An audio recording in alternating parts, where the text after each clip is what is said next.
story of the great god Pan is basically a blasphemous retelling of the Nativity by giving the story of the birth of the Antichrist. As far as the original story is concerned, that's what its goal was. We try to do something a little different here by giving a few different perspectives on the story.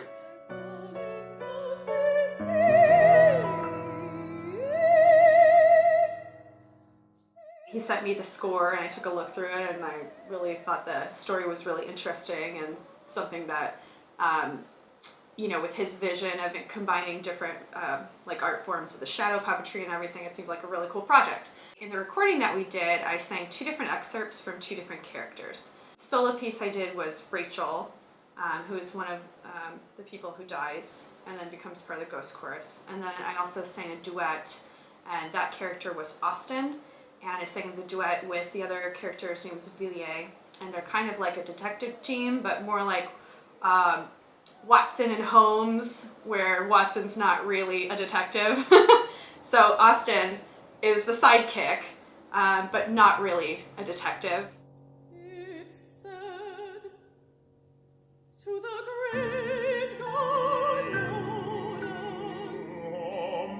God of the great abyss, Labius in Hades made his favor to exalt the marriage which we saw beneath the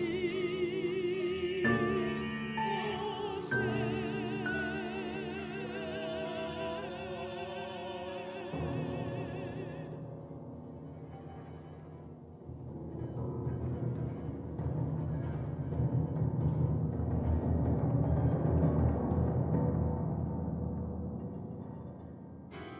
The music was interesting. I never had sung with prepared piano before, and so that was my first time hearing that. And Rachel's piece was almost was exclusively with the prepared piano, so that was just a really interesting experience, keeping my bearings when the prepared piano is going all over the place and having to stay in my key. And also just, you know, collaborating, learning new music. A lot of times I like to listen to recordings beforehand, and when you're making the first recording, you don't have something to listen to.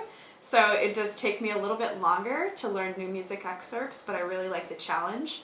You can't get bored when you're like constantly trying to create something like that. It went from me performing my own pieces all the time to letting others perform those pieces. And there's something really exciting for me to create something and watch someone else give their interpretation and their translation of it. There's just something very incredibly cool about that I never understood until like this last year. So I love the fact that I can create now, and I can sing once in a while, but composing is my thing. Creating these stories, creating this music is just something that has hit me so hard, and I just love it with my whole being.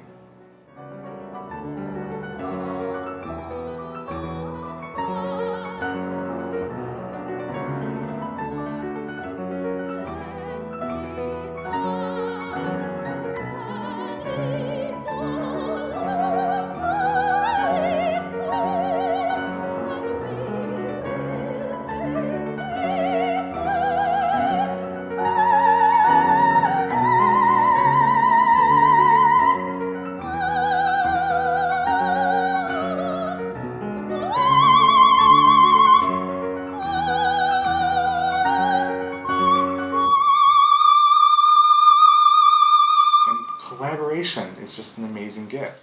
To work with these amazing, giving, very open-minded team of people it's a blessing. It's definitely a blessing, and I'm very blessed to have had a lot of these people believe not only in just what I do, but believe in the project and believe that this can come to fruition. I do like Russ a lot. I know he's in the room, so I have to be careful. No, I'm just kidding. But like working with Russ is great. He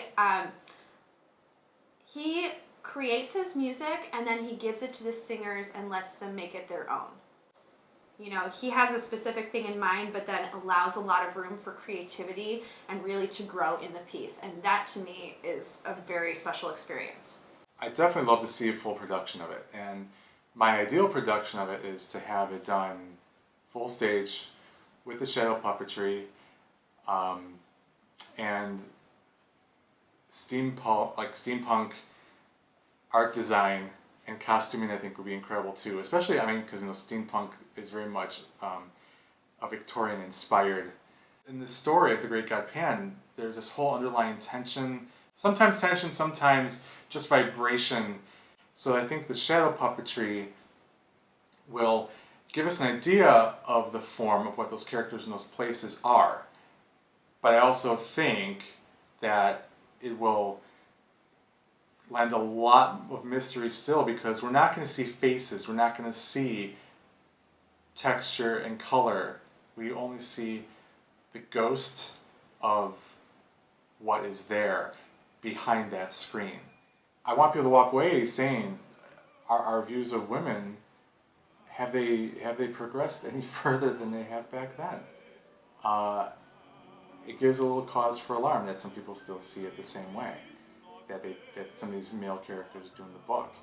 And I thought that turning Austin, who is originally a male character in the book, into a female was a very different perspective on the story as well, as far as these women who dressed as men for various reasons did exist in the Victorian era and are not very much talked about. And we still approach things like the LGBTQ community, particularly transgender, as if this is a new thing. This isn't a new thing. This has been going on